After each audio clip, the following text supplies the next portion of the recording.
Vélodrome d'hiver, les combattants de la Légion des volontaires français contre le bolchevisme, acclamés par 20 000 spectateurs, lancent un vibrant appel à la jeunesse de France.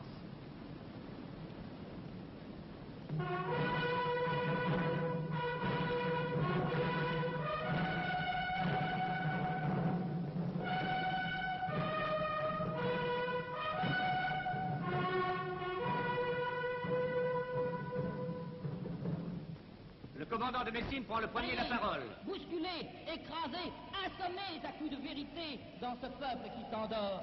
Cinglés, flagellés, voyez cette jeunesse désaxée. Le général Puot. Que sommes-nous maintenant en France? Peu de choses. Un pauvre pays qui n'a plus d'armée, plus de marine, plus de colonies. Où est le devoir? Refaire une force armée. Nous allons revivifier notre armée coloniale. Nous referons la Légion étrangère. Nous allons refaire les tirailleurs. Nous allons refaire les troupes coloniales. Le capitaine de Bassompierre. Vous imaginez mon émotion et ma joie d'avoir vu en Russie, sur un territoire grand comme un département français, au-dessus de nos 32 points d'appui que nous occupions alors, flotter notre drapeau que chaque matin nos légionnaires hissent avec amour. Le lieutenant Gaucher.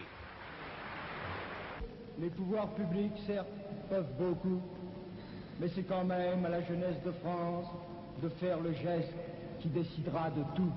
Monseigneur Mayol de Lupé. C'est un beau mystère, une chanson de geste qu'écrivent nos gars à la pointe de leur baïonnette, avec l'encre de leur sang, sur cette immense page blanche de la neigeuse steppe russe. Jeunesse de France, comprendrez-vous le spirituel de la Légion française? Enfin, le lieutenant Jacques Doriot monte à la tribune. Je veux saluer ces premiers pionniers qui ont affronté les rigueurs du combat des 1941 et les rigueurs encore plus dures du terrible hiver de 1941-42. Grâce à la Légion, la France a la possibilité de reconstituer la seule force militaire qui peut être acceptée en Europe, puisqu'elle concourt à la défense commune. Ne sait-elle pas, notre jeunesse, que si elle ne combat pas la jeunesse d'Europe qui donne son sang à flot sur le front de l'Est, n'aura que mépris pour elle? Avoir 20 ans, vivre à l'époque la plus grandiose de l'histoire humaine, et faire le zazou physiquement et moralement. Quelle décrépitude et quelle déchéance!